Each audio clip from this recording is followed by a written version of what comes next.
اختتام کو پہنچ رہا ہے اور آخری عشرہ شروع ہونے والا ہے۔ اس عشرے کے اندر جس شخص نے اپنی مغفرت کروا لی وہ کامیاب ہو گیا، اور جو نہ کروا سکا تو وہ ناکام۔ میں نے آپ حضرات کے سامنے قرآن پاک کی ایک آیت پڑھی ہے۔ یہ ان خوش نصیبوں کے لیے اللہ تعالیٰ نے فرمایا ہے جو اللہ کے راستے میں قتل کر دیے جاتے ہیں، جنہیں شہید کہا جاتا ہے۔ فرمایا کہ اللہ کے راستے میں قتل کیے گئے کے لیے یہ گمان بھی مت کرنا کہ وہ مر گیا ہے، سوچنا بھی مت ایسا کہ وہ مر گیا ہے، کہنا تو دور کی بات، ایسا سوچنا بھی نہیں ہے کہ وہ مر گیا، بلکہ وہ لوگ زندہ ہیں اور اللہ کے ہاں رزق کھاتے ہیں۔ اسلام کی تاریخ شہداء سے بھری پڑی ہے۔ ہمارے دوسرے خلیفہ حضرت عمر فاروق، تیسرے خلیفہ حضرت عثمان غنی اور چوتھے خلیفہ حضرت علی المرتضی رضی اللہ تعالی عنہ، یہ تینوں کے تینوں شہید ہیں۔ ظاہر ہے کہ جس قوم کے خلفاء شہید ہوں تو وہ قوم شہادت کی موت سے محبت تو کرتی ہو۔ میں نے پہلے بھی عرض کیا تھا، حضور علیہ السلام نے فرمایا کہ جو شخص جہاد کا ارادہ بھی نہیں کرتا اور شہادت کی تمنا بھی نہیں رکھتا تو اس کا ہمارے ساتھ کوئی تعلق نہیں، وہ یہودی ہو کر مرے یا عیسائی ہو کر مرے۔ مطلب یہ ہوا کہ ہر مسلمان کو شہادت کی تمنا بھی رکھنی چاہیے اور جہاد کا ارادہ بھی رکھنا چاہیے۔ تو کیا خیال ہے ارادہ اور شہادت کی تمنا بھی ہے؟ اللہ تعالیٰ ہم سب کی اس تمنا کو پورا فرما اور اس ارادے کو بھی پورا فرمائے۔ ہمارے ہاں ملک میں بدنصیبی ایسی ہے کہ جب بھی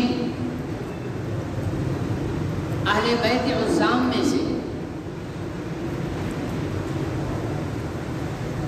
حضرت علی،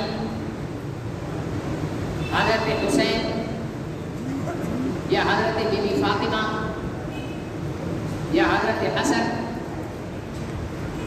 ان میں سے کسی کی یوم شہادت آتا ہے اور ان کی یوم شہادت کو منانے کی کوشش کرتے ہیں تو ماحول ایسا بنا دیا جاتا ہے کہ محسوس ایسا ہوتا ہے کہ یہ یوم شہادت نہیں منایا جا رہا بلکہ اصحاب محمد علیہ صاحب الصلاۃ والسلام پر تبرہ کرنے کا یوم منایا جا رہا ہے۔ پچھلے عاشورے پر آپ نے دیکھا ایک خبیث الفطرت لعین بازار حسن کی پیداوار اسلام آباد کے اندر ایک مجلس میں حضرت ابو بکر صدیق رضی اللہ تعالیٰ عنہ کو کافر کہتا ہے۔ پھر ایک اور نطفہ خنزیر، کیونکہ انسان کے نطفے کے اندر پھر بھی تھوڑی سی شرافت ہوتی ہے، میں ایسے لوگوں کو نطفہ خنزیر کہتا ہوں، معاف کرنا میری زبان ایسے لوگوں کے لیے نرم نہیں ہو سکتی۔ نطفہ خنزیر نے کراچی میں ایم اے جناح روڈ پر لاؤڈ اسپیکر پر حضرت امیر معاویہ رضی اللہ تعالیٰ عنہ پر لعنتیں کی۔ بھائی تم نے امام حسین کا غم منانا ہے، مناؤ، اپنے سر پھوڑو، اپنے خنجر سینے میں اتارو، آگ میں جل جاؤ، مر جاؤ، ہمارا کیا تمہارے ساتھ؟ یہ کون سا غم حسین منانے کا طریقہ ہے کہ تم ابو بکر کو گالی دو؟ یہ کون سا امام حسین کی مظلومیت ہے کہ تم ابو بکر کو گالی دو؟ کیا امام حسین کی مظلومیت کا نوحہ حضرت ابو بکر پر گالی دینے پر ختم ہوتا؟ حضرت عمر کو برا بھلا کہنے پر ختم ہوتا؟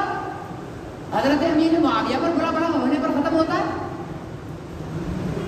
ایسا محسوس ہوتا ہے کہ موجودہ حکومت اور اس ملک کے کرتا دھرتا قوتیں جو ہیں وہ اس ملک کو ایک خون ریز تصادم کی طرف لے جانے کی کوشش کر رہی ہے۔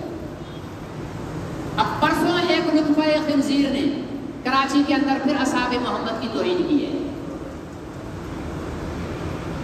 امجد جوہری، وہ طالب جوہری تھا نا، اس کا حرام کا نطفہ، پتہ نہیں اس کا نطفہ بھی تھا یا نہیں تھا، کیونکہ ان کے ہاں نطفے کا کچھ پتہ نہیں چلتا ہے کہ کس کا نطفہ ہے۔ اس بدبخت نے حضرت ابوبکر صدیق، حضرت عمر فاروق، حضرت عثمان غنی کی بدترین توہین کی ہے۔ آہستہ آہستہ لعنت ڈالنا، دشمنان صحابہ پر لعنت ڈالنے پر بھی ثواب ملے گا، میں لکھ کر دیتا ہوں۔ بھلے روز شام کو بیٹھ کر ایک تسبیح پڑھا کرو، دشمنان صحابہ پر لعنت، دشمنان صحابہ پر لعنت، دشمنان صحابہ پر لعنت، ثواب ملے گا، ثواب میں لکھ کر دیتا ہوں۔ اور نہ ملے تو قیامت کے دن میرا گریبان پکڑ لینا کہ تو وہاں پر یہ کہہ رہا تھا، ہم نے تو دشمنان صحابہ کو لعنت ڈالی، ہم تو پکڑے گئے، میرا گریبان پکڑنا۔ اب اس بدبخت نے کس نسبت، اب حضرت علی کا یوم شہادت، ٹھیک ہے نا جی، تو اس دن مجالس ہوتی ہیں، تو وہ شروع سے پہلے سے انہوں نے مجالس کرنا شروع کر دی۔ تو کسی مجلس کے اندر اس بدبخت نے نطفہ حرام نے، میں سیدھا کہہ رہا ہوں، اگر کوئی ماں کا لال ہے تو مجھ پر مقدمہ کرے اس کو نطفہ حرام کہنے پر، میں اس کو حلال کا بچہ ہی نہیں سمجھتا جو محمد کے یاروں کو گالیاں دے۔ صحیح ہے یا غلط ہے؟ وہ حلالی ہو ہی نہیں سکتا ہے، وہ نطفہ حرام ہے، اس کا نسب معلوم ہی نہیں ہو سکتا کہ وہ کس کا بیٹا ہے۔ وہ ہاں شمع گل کی پیداوار ہے، پتہ نہیں کس بھی دھوڑ کی پیداوار ہے، کس گدھے کتے کی پیداوار ہے، اس سے ہمارا واسطہ نہیں ہے۔ یہ ایسے خبیث لوگ ہیں۔ ہم نہیں چاہتے، ملک ایک نازک صورتحال سے گزر رہا ہے، ملک کے اندر ناموس رسالت صلی اللہ علیہ وسلم کی تحریک چل رہی ہے، فرانس ہم پر مسلط ہوا بیٹھا ہے، یورپی یونین نے کل قرارداد پاس کی ہے، ایک ہمارے خلیفہ صاحب کے منہ پر چماٹ مارا ہے۔ خلیفہ صاحب ارشاد فرما رہے تھے کہ ہم اگر ان کو جو ہے سفیر نکالیں گے تو یہ سارے سفیر ہمارے نکال دیں گے، اور ان پر بھلا سفیر نکالنے سے کوئی اثر، صرف یہاں باتیں چل رہی تھی سفیر نکالنے کی، تو ان لوگوں نے قراردادیں پیش کرنا شروع کر دی۔ کیا قرارداد پیش کی ہے؟ کہا ہے کہ پاکستان میں دفعہ 295C جو توہین رسالت کا قانون ہے، اس کو پاکستان ختم کرے۔ یہ حضرت صاحب کے اوپر جو ہے وہ قرارداد کا دباؤ ڈالا گیا ہے۔ جانتے ہیں نا حضرت صاحب 92 کا تحفہ، اب تو سمجھ گئے؟ نہیں جانتے، ورلڈ کپ 92 اب تو سمجھ گئے؟ ایک ہی نمونہ ہے ہمارے ملک میں، ایسا نمونہ میں نے اپنی جو ہے 48-49 سالہ زندگی میں نے نہیں دیکھا ایسا نمونہ جیسا یہ نمونہ ہے۔ کہتا ہے میں جو ہے تمام مغربی ممالک میں 57 اسلامی ممالک کو ملا کر تحفظ ناموس رسالت کی جدوجہد کروں گا۔ بدبخت تو اپنی اسمبلی میں تو قرارداد پاس نہیں کروا سکا ہے، تو باہر جا کر خاک قراردادیں پیش کرے گا، تو یورپ والوں کو خاک سمجھائے گا۔ کئی شرائط ہمارے مذہب پر، اور چیخیں کہ تحریک لبیک نے جلوس نکالے ہیں اور تشدد کیا ہے، اور یہ کیا ہے؟ مکرم کتے کی دم پر پیر آیا ہے تو چیخا ہے نا، ہاں؟ کتے کی دم پر پیر آئے گا تو چیخے گا نا۔ تو یہ قرارداد بتاتی ہے کہ تحریک لبیک نے کتے کی دم پر صحیح پیر رکھا تھا۔ تو ایسے حالات میں جب ہم تحفظ ناموس رسالت کیونکہ ناموس رسالت سب سے اوپر ہے، صحیح ہے یا غلط ہے؟ ناموس صحابہ بھی صدقہ ہے ناموس رسالت کا۔ ابو بکر صدیق اکبر بنے نبی کے قدموں سے، عمر فاروق اعظم بنے نبی کے قدموں سے، عثمان ذی النورین بنے نبی کے قدموں سے، علی فاتح خیبر بنے نبی کے قدموں سے، فاطمہ سیدۃ النساء اہل الجنہ بنی نبی کے قدموں سے، حسن حسن والحسین سیدہ شباب اہل الجنہ بنے نبی کے قدموں سے، الحمزہ اسد اللہ و اسد رسولہ بنے نبی کے قدموں سے، حمزہ سید الشہداء بنے نبی کے قدموں سے، صحابہ اکرام صحابہ بنے نبی کے قدموں سے. صحیح ہے یا غلط ہے؟ پوری امت کی، ساری کائنات کی تمام عزتیں، تمام سربلندیاں، تمام کی تمام کمالات اور خوبیاں، جس کو عزت کہا جاتا ہو، وہ محمد عربی کے جوتی کے تلنے کے نیچے سے ہو کر گزرتی ہے. تو ہم لگے ہوئے ہیں ناموس رسالت کے تحفظ کی جدوجہد میں، اور یہ نطفہ حرام ایک نئی خون ریزی شروع کرنا چاہتے ہیں ملک کے اندر. تمہیں ابو بکر صدیق سے چڑ ہے، تم اکیلے نے گو کھاؤ، سرے عام روڈوں پر کیوں بھونکتے ہو کتے کی طرح؟ تمہیں عمر سے چڑ ہے، تم سارے کنجر اکیلے جمع ہو کر وہاں پر بھونکو، اکیلے میں بھونکو، اعلانیہ کیوں بھونکتے ہو؟ تمہیں عثمان کی حیا پسند نہیں ہے تو تم اپنی عورتوں کو چکلے میں بٹھا کر بے حیائی کرو، لیکن اپنے طور پر کرو. صحیح ہے یا غلط ہے؟ پھر کہتے ہیں کہ جی مولوی صاحب سخت زبان استعمال کرتے ہیں. ابو بکر صدیق کے لیے کتا بھونکے، اس کو اجازت ہے، اس کتے کو روکنے کے لیے میری زبان سخت پسند نہیں ہے لوگوں کو. وہ بے غیرت حرامزادہ عمر کو بھونکے، اس کتے کو جواب دینے کے لیے میری زبان سخت نہیں ہونی چاہیے. وہ عثمان کی حیا کا مذاق اڑائے، لیکن میری زبان سخت نہیں ہونی چاہیے. پتہ نہیں کیسے چوڑے کمینے کہاں سے ہمارے ملک میں ٹپک پڑے ہیں، اور کیسے حضرت صحابہ اکرام رضوان اللہ علیہ اجمعین کی جو ہے وہ شان میں بکواس کرتے ہیں. ان کی زبانوں میں کیڑے پڑتے، مرنے کے وقت کیڑے پڑیں گے ان کو. آپ کسی بھی ذاکر کی میت جا کر دیکھو، اگر چہرہ اس کا بدلا ہوا نہ ہو تو میرے منہ پہ آ کر جوتے مارنا. خدا ذلیل کرتا ہے صحابہ اکرام پر بھونکنے والے کو. وہ ایک بزرگ نے مدینہ منورہ کا اپنا واقعہ لکھا، بہت بڑے عالم دین تھے. انہوں نے پرانے دور میں جو بھی عالم ہوتا تھا جا کر درس دیتا تھا تو مسجد نبوی میں سب جمع ہو جاتے تھے، سنتے تھے. تو وہ عالم کہتے ہیں کہ میں حج پر تھا، پھر مدینہ منورہ آیا، وہاں پر میں نے بیان کیا تو میں نے حضرات شیخین کی تعریف کی. حضرات شیخین کون ہیں؟ ابو بکر اور عمر، ٹھیک ہے نا. شیخین مانا دو شیخ، ٹھیک ہے نا جی.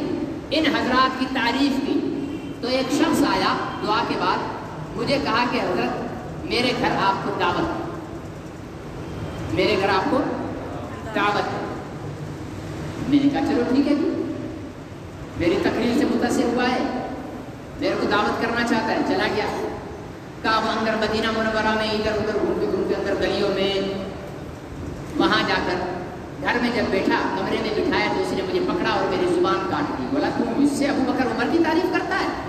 وہ خبیث تھا، کوئی کالا کنور، کالا سانپ تھا. وہ سمجھتے ہیں نا کالا سانپ؟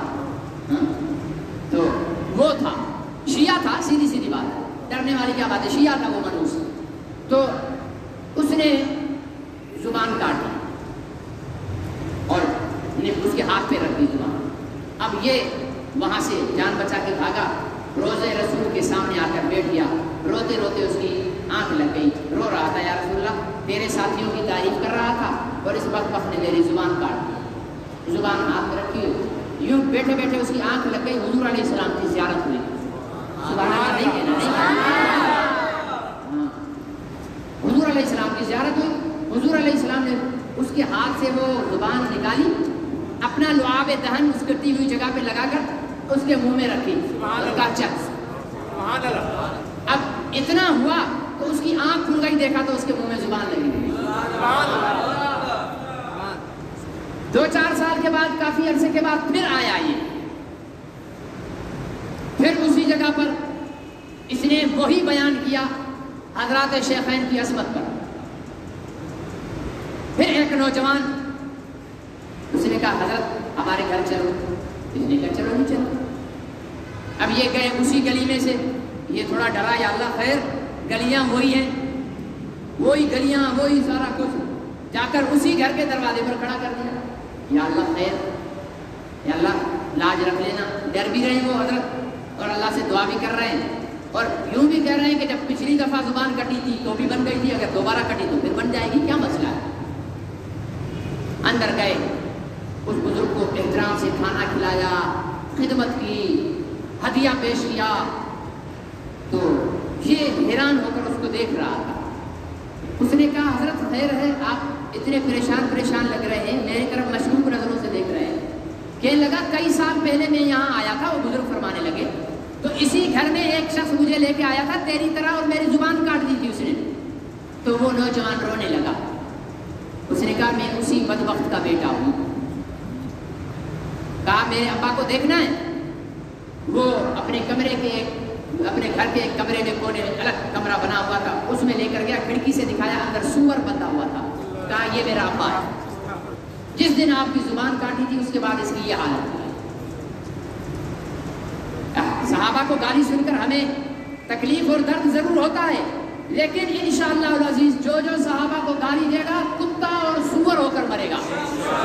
دیکھنا وہ کبھی بھی چین کی زندگی، جنہوں نے حضور علیہ السلام پر اپنا سب کچھ قربان کر، اپنا تن، اپنا من، اپنا دھن، اللہ اکبر۔ وہ احد کے میدان میں حضور علیہ السلام نے فرمایا کہ سعد کو ڈھونڈو، سعد کہاں ہے، سعد کو ڈھونڈو۔ ایک صحابی رسول گئے، زخمیوں میں دیکھا کہیں نظر نہیں آ رہا، لاشوں میں دیکھا کہیں نظر نہیں آ رہا، تو آواز لگائی اے سعد سن رہے ہو؟ حضرت سعد آخری سانسیں لے رہے تھے، زخمی تھے، آخری سانسیں لے رہے تھے، جواب دینے کی ہمت، زبان ہلانے کی ہمت نہیں تھی۔ کیا عالم ہوگا جب آخری سانسیں ہوں انسان کی۔ اللہ ہم سب کے حال میں رحم فرمائے۔ تو پھر کہا اے سعد سن رہے ہو؟ کوئی جواب۔ پھر اس نے کہا اے سعد سنو، تمہیں رسول اللہ صلی اللہ علیہ وسلم نے یاد کیا ہے، اگر کہیں ہو تو جواب دو۔ حضرت سعد نے اپنی تمام آخری سانسوں کی توانائی جمع کی اور یوں ہاتھ کانپتا کانپتا اوپر گیا۔ وہ صحابی دوڑ کر اس کے پاس اس صحابی رسول نے جب سنا کہ رسول اللہ نے بلایا ہے، تو آخری سانس نکلتے وقت بھی یہ نہیں کہا کہ اب تو جان نکل رہی ہے، جواب دینے کی ضرورت نہیں ہے، ہمت نہیں ہے، چھوڑو، نہیں کہا میرے محبوب نے بلایا ہے، جواب کیسے نہ دوں۔ اور اس صحابی کو قریب بلا کر کہا حضور کو سلام کہنا میرے، اور کہنا اللہ میرا متبادل بہت اچھا آپ کو عطا فرمائے، اور میرے سارے ساتھیوں کو جا کر پیغام دینا کہ اگر دشمن حضور علیہ السلام تک پہنچ گئے اور تم میں سے کسی ایک کی بھی آنکھ چمک رہی ہوگی تو خدا کے ہاں تمہارا کوئی عذر قبول نہیں ہوگا۔ یہ تھے، یہ محبت کرنے والے تھے حضور علیہ السلام سے۔ ایک صحابی آئے حضور علیہ السلام کے پاس پریشان اداس، حضور علیہ السلام نے فرمایا میرے صحابی ہیں تو ہے، کیوں پریشان؟ یا رسول اللہ آج میرے ذہن میں ایک سوال آیا ہے، اس نے مجھے پریشان کر دیا۔ کیا سوال؟ یا رسول اللہ ابھی تو آپ ہمارے سامنے ہیں، آپ سے مجھے اتنی محبت ہے کہ میں گھر پہ ہوتا ہوں، دسترخوان بچھا ہوا ہوتا ہے، کھانا سامنے ہوتا ہے، بچہ میری گود میں ہوتا ہے، بیوی میرے سامنے ہوتی ہے، میں لقمہ توڑتا ہوں، منہ میں ڈالنے لگتا ہوں، اچانک آپ کا خیال آ جاتا ہے تو لقمہ واپس رکھتا ہوں، بچے کو گود سے اتارتا ہوں، دوڑ کر آ کر پہلے آپ کو دیکھتا ہوں، پھر میرے دل کو سکون ملتا ہے، پھر واپس جا کر کھانا کھاتا ہوں۔ ایسے پیار کی مثال دو گے کہیں؟ ہاں ایسے پیار کر۔ لیکن یا رسول اللہ مجھے ایک بات آج پریشان کر رہی ہے، میری تو نیند اڑ گئی ہے۔ آپ بھی اللہ کے پاس تشریف لے جائیں گے، ہر انسان نے جانا ہے، اور ہم بھی مر جائیں گے۔ آپ ٹھہرے نبیوں کے سردار، تو جنت میں آپ کا مقام تو ہوگا سب سے اونچا، ہم آپ کے صدقے جنت میں تو جائیں گے، لیکن ہم آپ کے غلام نوکر، ہم کہیں نیچے طبقے میں ہوں گے، پھر آپ کی زیارت کیسے ہوگی وہاں؟ سوچو صحابی کی سوچ، یا رسول اللہ اگر آپ کی زیارت نہیں ہوئی تو پھر جنت کی نعمتیں تو میرے لیے بیکار یہ صحابہ کی محبت کہ جس جنت میں نبی کا دیدار نہیں وہ جنت بھی صحابہ کو قبول نہیں، اس میں مزہ نہیں۔ اور یہ بدبخت حرام زادے ان صحابہ اکرام پر بھونکتے ہیں، خدا ان کی زبانوں میں بھی کیڑے ڈالے، ان کے دلوں میں بھی کیڑے ڈالے، ان کے دماغوں میں بھی کیڑے ڈالے، ان کی آنکھوں میں بھی کیڑے ڈالے، ان کی آئندہ نسلیں جو پیدا ہوں وہ آدھا انسان اور آدھا جانور بن کر پیدا ہوں، تاکہ دنیا کو پتہ چلے کہ صحابہ اکرام رضوان اللہ علیہ اجمعین کی عزت اور عظمت کیا ہے۔ ہمیں نہیں، ہمیں کسی اس شخص سے چڑ نہیں ہے جو غم حسین میں اپنا سینہ پھٹ رہا جا کر پھوٹے، میری نہیں ہے لڑائی، بھلے پھوٹے بھائی، اس کا عقیدہ صحیح ہے یا غلط ہے؟ آگ بر چلے اس کا عقیدہ، خنجر مارے اس کا عقیدہ، بم دماغ پر فٹ کر کے یا حسین کر کے پھوڑ دے اور خود پرخ سے اڑا لے اس کا عقیدہ۔ مجھے اس سے کوئی لڑائی نہیں ہے، مجھے لڑائی اس نطفہ حرام سے ہے، مجھے لڑائی اس خبیث الفطرت سے ہے، میری دشمنی اس بے غیرت انسان سے ہے جو انسانیت کے نام پہ کالا دھبا ہے اور اصحاب محمد کو گالی دیتا ہے، میری لڑائی اس سے۔ باقی جو چپ کر کے اپنا ماتم کر رہا ہے بھائی کرو، کالے کپڑے پہن رہے ہو، تمہارا عقیدہ ہے کرو، الٹی چارپائیاں کر کے بیٹھ رہے ہو، یہ الگ بحث ہے، لیکن میں اس بحث میں پڑھنا نہیں چاہتا ہوں، میرا یہ موضوع نہیں ہے۔ لیکن میرا یہ موضوع نہیں ہونے کا مطلب یہ نہیں ہے کہ تم کتے کی طرح بھونکو گے اور ہم تمہیں روکیں گے بھی نہیں۔ تم نے جو کرنا ہے اپنی جگہ جا کر کرو، لیکن اصحاب محمد کو بھونکو گے؟ حضور علیہ السلام نے فرمایا اللہ اللہ فی اصحابی، اللہ سے ڈرو، اللہ سے ڈرو میرے صحابہ کے معاملے میں، لا تتخذوہم من بعدی غرضا، میرے بعد ان کے ساتھ نفرت کا معاملہ نہ کرنا۔ تم میں سے جو ان سے محبت کرے گا وہ در حقیقت میری محبت کی وجہ سے محبت کرے گا، اور جو ان سے نفرت کرے گا وہ در حقیقت مجھ سے نفرت کی وجہ سے ان سے نفرت کرے گا۔ میں مانتا ہی نہیں اس کو عاشق رسول جو ابو بکر سے نفرت کرے اور کہے میں نبی کا غلام ہوں، جھوٹ بولتا ہے۔ میں مانتا ہی نہیں اسے غلام محمد جو عمر کو گالی دے کر کہے میں تو مصطفیٰ کا غلام ہوں۔ میرے نبی نے فرما دیا کہ جو میرے صحابی سے نفرت کرتا ہے وہ میری وجہ سے نفرت کر رہا ہے، اسے میرے سے نفرت ہے۔ لیکن اس بدبخت کو ہمت نہیں ہوتی نا ڈائریکٹ نبی پر انگلی اٹھانے کی، تو نبی کا بغض صحابہ سے نکالتا ہے۔ جیسے آج کل ایک بے غیرت طبقہ ہے جو دین سے جلتا ہے لیکن دین کو گالی نہیں دیتا، وہ علماء کو گالی دیتا ہے، ٹھیک ہے نا؟ دین پر گالی دے گا تو ہر آدمی جوتا ہاتھ میں اٹھا لے گا، تو وہ علماء کو گالی دیتا ہے، علماء بیچارے تو ویسے ہی، ٹھیک ہے نا جی؟ وہ سندھی میں کہتے ہیں نندھڑکے ہیں، ٹھیک ہے نا جی؟ تو لاوارث طبقہ ہے بیچارہ، جو کرتے رہو، گھر میں جو ہے وہ بسترے پر بھی بچہ ٹٹی کر دے تو بیگم کو نہیں کہیں گے بیگم یہاں سے ہٹا دو، مسجد میں تنخواہ بھی ملے گا نا، مولوی صاحب حرام کی تنخواہ کھاتے ہو، یہ دیکھو مسجد کی صفائی نہیں کروائی آپ نے، شادی حال میں 2 گھنٹے کھانے کے انتظار میں بیٹھے ہوئے ہیں، مولوی صاحب نے 1 منٹ مسجد میں مصلی پر آنے میں دیر کر دی، یار کیا ہے حرام کی تنخواہ کھاتے ہیں مولوی صاحب، کچھ خدا کا خوف نہیں ہے مولوی صاحب کو؟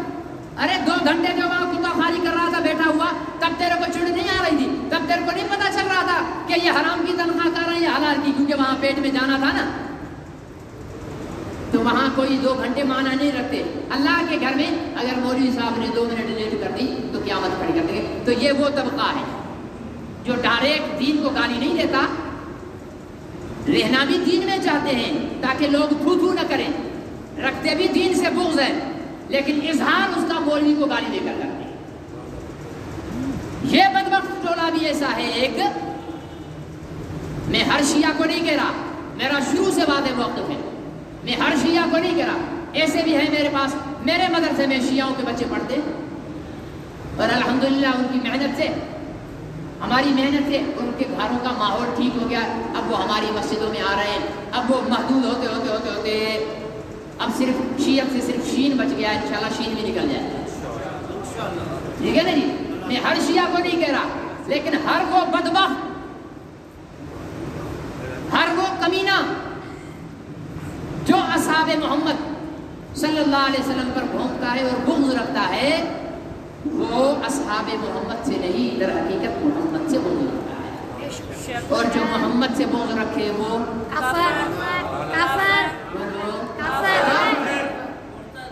اس لیے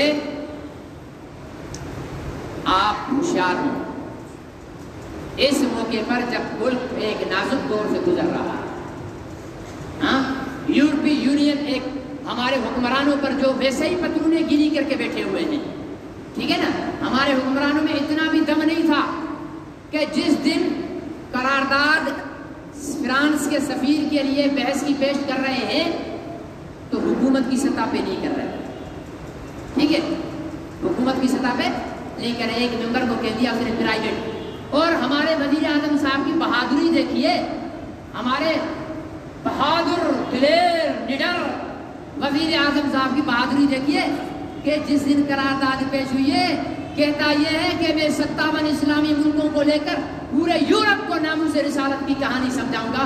بدبخت جس دن قرارداد پیش ہو رہی ہے اپنے ملک کی اسمبلی میں تو تجھے موت آ رہی تھی آنے سے، اس دن نہیں آیا۔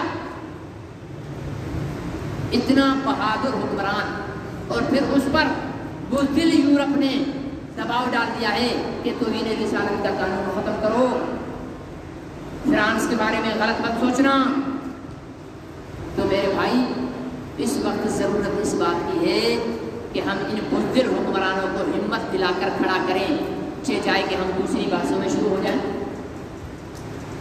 اس لیے میں قمر جاوید باجوہ صاحب سپہ سالار پاکستان کی فوج کے، میں چیف جسٹس آف پاکستان، میں صدر پاکستان کیا کروں، صدر پاکستان کو بیچارے دانت بنانے والے ڈاکٹر صاحب ہیں، وہ کیا کریں گے، ٹھیک ہے نا، وہ تو ڈینٹل کراچی کے ڈینٹل ہے، جب بیٹھ گئے عہدے پر بیٹھ گئے تو ہمیں تو عہدے کی رسپیکٹ کرنی ہے نا، ڈینٹل کی تو نہیں کرنی ہے، وہ ڈینٹل ہو یا مینٹل ہو ہمیں اس سے کیا، ٹھیک ہے نا جی۔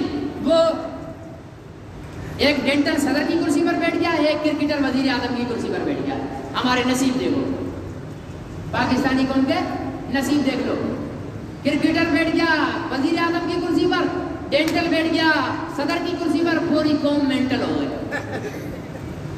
یہ حال ہو گیا ہمارا۔ تو اس ڈینٹل صاحب سے بھی کرکٹر صاحب سے بھی خیر خانہ مشورہ ہے، اصحاب محمد پر بھونکنے والوں کی زبانوں کو روکو، صحیح ہے یا غلط؟ صحیح ہے، روکو، یہ ملک کے بقا و سلامتی کے لیے ضروری ہے۔ اور اگر آپ اتنے زیادہ ایران سے مرعوب ہو، ٹھیک ہے نا، اتنے زیادہ ایران سے ڈرتے ہو تو ایک دفعہ صرف ٹی وی پر آ کر کہہ دو کہ سنیو یہ بھونکنے والے ہم سے زور ہیں، تمہیں اجازت ہے خود ہی کر دو، خدا کی قسم بھونکنے والوں کی بوٹی بھی نہیں ملے گی ملک میں، بوٹی بھی نہیں ملے گی، وہ بھی کتوں کو کھلا دیں گے۔ ہم صرف آپ لوگوں کے منصب اور عہدے کو دیکھ رہے ہیں کہ آپ کرتا دھرتا ہو، فوج کا کنٹرول آپ کے پاس ہے، عدلیہ کا کنٹرول آپ کے پاس ہے، انتظامیہ کا کنٹرول آپ کے پاس ہے، پارلیمنٹ آپ کے پاس ہے، آپ قانون کو حرکت میں لو، آپ چاہو تو کرونا کی آڑ میں مدرسوں کو تالے لگا سکتے ہو، آپ چاہو تو کرونا کی آڑ میں مسجدوں کو تالے لگا سکتے ہو، آپ چاہو تو مارکیٹیں بند کروا سکتے ہو، دکانیں بند کروا سکتے ہو، مطلب کسی کو بند کروانا یا کھلوانا یہ تمہارے اختیار میں ہے، تو پھر اصحاب محمد پر بھونکنے والی زبان کو بند کیوں نہیں کرواتے؟ پوری قوم کی دکانیں تم بند کروا سکتے ہو،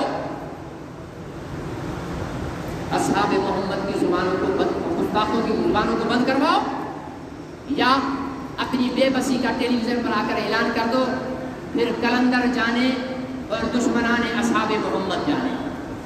پھر حساب کتاب کرنا تو آتا ہے نا، ویسے قوم لڑنے میں تو چھتی ہے، ٹھیک ہے نا، ایک دفعہ دھکا دے دو پھر یا لاش آئے گی یا دشمن کو، ہم برادریوں میں لڑنا شروع ہو جاتے ہیں تو لاشوں کے ڈھیر لگا دیتے، نہیں لگاتے، لگا دیتے، تو جب برادریوں پہ ہم لڑ جاتے ہیں، دوسری چیزوں پر ہم لڑ جاتے ہیں، تو اصحاب محمد تو ہمارے دلوں کی دھڑکن ہیں، اصحاب محمد تو ہمارے سروں کا تاج ہیں، اصحاب محمد تو ہماری آنکھوں کا نور ہے، تو ان کے لیے ہم جان لے بھی سکتے ہیں، لے بھی سکتے ہیں، دونوں صلاحیتیں ہمارے پاس موجود ہیں، لیکن ہم چپ ہیں کہ قانون کے رکھوالے، قانون نافذ کرنے والے، قانون بنانے والے، حکمران طبقہ ان کے بارے میں کیا کرتا ہے۔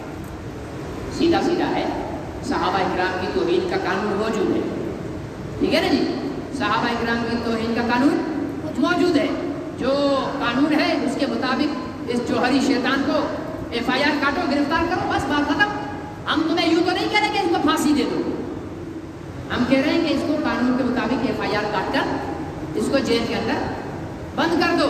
یہ ان کو مستی ہوتی ہے، ایسے ایسے کر کے جو ہے وہ لوگوں کو بے وقوف بنا رہے ہوتے ہیں۔ وہ ایک جگہ جو ہے کوئی ذاکر گیا اور اس نے جا کر وہاں کہا کہ جب تک ذاکر رلائے گا نہیں تب تک اس کو نذرانہ نہیں ملے گا۔ تو وہ تھا پٹھانوں کا علاقہ، لگا کے زور، امام حسین کا پانی بند ہو گیا، امام حسین کا یہ بند ہو گیا، امام حسین کا یہ بند ہو گیا۔ پٹھان بندہ رو ہی نہیں رہا، پریشان ہو کر اس نے بھائی امام حسین کی ظالموں نے نسوار بھی بند کر دی، اور جناب رونا شروع کیا، پڑھ رہے یا حسین یا حسین یا حسین۔ تو ان کا تو کاروبار ہے بیچارے ان پڑھ جاہل طبقے کو رلانے کا۔ یہ فران جو ممبروں پر بیٹھ کر بھونکتے ہیں نا اتنی لمبی لمبی کتے والی زبانیں نکال کر، ہمارا حکومت سے مطالبہ ہے ان کی زبان میں سوراخ نکال کر زنجیر ڈالو، ورنہ پھر ہم کاٹ دیں گے۔ کاٹنے کی نوبت نہ آئے تو اچھا ہے، ٹھیک ہے نا؟ تم بھی مصیبت میں پڑو گے، ہم بھی مصیبت میں پڑیں گے، اس لیے ہم نہیں چاہتے کہ تم مصیبت میں پڑو۔ اگر نام محمد یا نام صحابہ پر ہمارے اوپر مصیبت آتی ہے تو ہمیں پریشانی نہیں ہے، لیکن ہم تمہیں نہیں مصیبت میں ڈالنا چاہتے ہیں۔ تو ہمارے ملک میں صحابہ اکرام کی عزت اور عظمت کا جو قانون ہے اس پر عمل ہونا چاہیے، ہونا چاہیے نہیں؟ میں نے پہلے پھر بھی کہہ دیا، میری اس گفتگو کو ہر شیعہ کے خلاف مت سمجھنا، میری اس گفتگو کو ہر شیعہ کے خلاف مت سمجھنا، میں صرف اس کالے کتے کے خلاف ہوں جو اصحاب محمد پر ہوں گے۔ باقی جا کر ماتم کرے، جا کر جو کچھ کرنا ہے کرے، وہ اس کا عقیدہ ہے، میرا عقیدہ میرے ساتھ، اس کا عقیدہ اس کے ساتھ۔ اگر غم حسین میں وہ ماتم کر رہا ہے تو اس کے مذہب میں ہوگا، میرے مذہب میں ماتم نہیں ہے، صحیح ہے نا؟ اور ماتم کیا جاتا ہے اس کا جو مر جائے۔ تو تم سمجھتے ہو وہ مر گئے ہیں حسین تو کرو ماتم، ہم سمجھتے ہیں کہ حسین زندہ ہے۔ حسین کیا ہے؟ اور زندوں کا ماتم ہم نہیں کرتے۔ جس کی نظر میں حسین مر گیا ہے وہ ماتم کرے، میری نظر میں حسین کل بھی زندہ تھا، حسین آج بھی زندہ ہے، قیامت تک زندہ رہتا، پھر میں ماتم کیوں کروں؟ کیوں قوم کو بیوقوف بناتے ہو؟ بی بی زینب نے دوپٹہ اتار دیا، یہ کر دیا، وہ کر دیا۔ تمہارے گھر کی لڑکیاں ہیں بغیر کو ایسے نام لیتے ہو؟ اصحاب محمد خان وعدہ نبی کی بچیاں دوپٹے اتاریں گی، وہ نوحہ کریں گی، وہ روئیں گی۔ آج بھی مسلمان سپاہی جو بارڈر پر شہید ہوتے ہیں، کسی مقابلے میں فوجی شہید ہوتے ہیں، کوئی کرنل کوئی میجر، تو اس کی ماں کے سامنے جب اس کی ڈریس اور وردی لائی جاتی ہے اور اس کی میت لائی جاتی ہے تو وہ سینہ چوڑا کر کے کھڑی ہوتی ہے۔ محمد کے غلاموں کی آج کی بچیاں بھی شہید بیٹے کی لاش پر سینہ چوڑا کر دیتی ہیں۔ میں کیسے مان لوں کہ بی بی زینب نے امام حسین کی لاش پہ ماتم کیا ہے؟ سبحان اللہ! میں کیسے مان لوں کہ اس نے جو ہے وہ اپنے سر میں مٹی ڈالی ہے؟ ہم بہادر نبی کی بہادر امت ہیں، اور بہادر نبی کی بہادر خاندان کی بہادر بچیاں، نہ انہوں نے ماتم کیا، نہ انہوں نے نوحہ کیا، نہ خاک مٹی سر میں ڈالی، نہ دوپٹے اتارے۔ تم کہتے ہو تمہارا عقیدہ ہوگا، ہم تو حسین کو زندہ سمجھتے ہیں اور سینہ چوڑ کر کہتے ہیں ہمارے ہیں حسین۔ کس کے ہیں؟ ہمارے ہیں حسین۔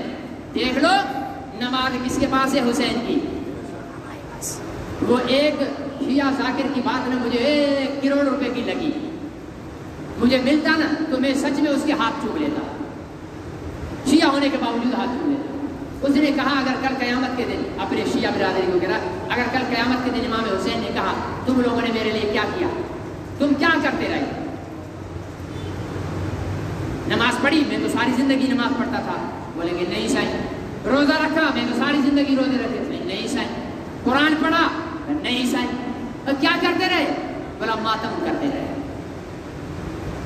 امام حسین فرمائیں گے کم وقتوں بد وقتوں، جو کام میں نے کیا وہ کرنے کے تھے، تم یہ کیا کر کے آئے ہو؟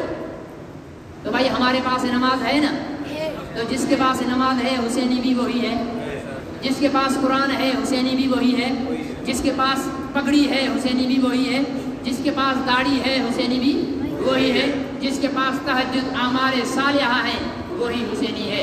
باقی کوئی اگر بھنگ پی کر بھی خود کو زبردستی حسینی کہلاتا ہے، مجھے اس پہ بھی اعتراض نہیں ہے، بھائی تو 100 دفعہ حسینی کہلا لیکن ابو بکر کو گالی نہ دے، تو 100 دفعہ حسینی کہلا عمر کو گالی نہ دے، تو 100 دفعہ حسینی کہلا عثمان کو گالی نہ دے، میری ماں عائشہ کو گالی نہ دے، میرے شیخ امیر معاویہ کو گالی نہ دے، اس کے والد ابو سفیان کو گالی نہ دے، باقی تو ماتم کرے بھلے کر۔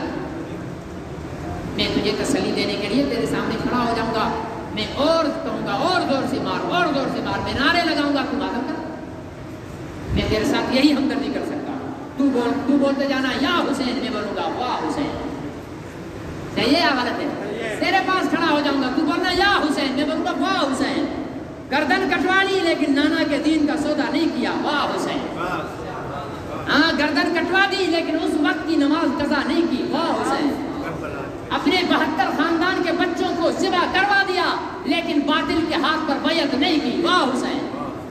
میں واہ حسین کروں گا، تو یا حسین کرنا، میں ہاتھ اٹھا کر دعا کروں گا، تو خنجر لگانا، مجھے کوئی اعتراض نہیں۔ صحیح ہے یا غلط ہے؟ صحیح ہے میرے بھائیو، یہ میری گفتگو فرقہ واریت نہیں ہے، یہ بدماشی کا جواب ہے۔ اگر اس کو فرقہ واریت کہتے ہو تو 100 دفعہ کہو پھر میں فرقہ پرست ہوں، پھر میں فرقہ پرست ہوں۔ صحابہ کو بھوکو گے ہم جواب دیں گے، تم اس کو دہشت گردی کہو، تم فرقہ پرستی کہو، جو کچھ کہو۔ ہم ابو بکر صدیق کا یوم مناتے ہیں، سنی کسی صحابی اہل بیت کو گالی دیتے ہیں؟ ہم یوم عمر فاروق مناتے ہیں، کبھی کسی کو گالی ملتی ہے؟ ہم یوم عثمان مناتے ہیں، کسی کو گالی ملتی ہے؟ پھر کیوں حسین کے یوم پر ابو بکر کو گالی ملے؟ پھر کیوں حسین علی کے یوم پر عمر اور عثمان کو گالی ملے؟ یہ طریقہ ہوگا، ملک میں خون ریزی ہوگی، یہ ملک ہمارا ہے، ہم خون ریزی نہیں کرنا چاہتے ہیں، ہم مریں گے بھی یہیں، یہ لوگ بھاگ جائیں ایران تو بھاگ جائیں، ہم کہیں نہیں بھاگیں گے، ہم لڑیں گے بھی یہیں، جیئیں گے بھی یہیں، مریں گے بھی یہیں، اور یہ ملک ہمیں عزیز ہے، اس کا امن بھی عزیز ہے، لیکن صحابہ کی عزت کے مقابلے میں نہیں، نبی کے ناموس کے مقابلے میں نہیں۔ یہ ایک ملک تو کیا کروڑوں بھی ملک ہوں، ابو بکر صدیق تو کیا ادنا صحابی کے پیر کی جوتی کی خاک پر اٹھا کر مار دیں۔ اللہ مجھے اور آپ کو صحابہ اکرام کی محبت بھی نصیب فرمائے اور حضور علیہ السلام کی عزت اور ناموس کا محافظ بھی بنائے۔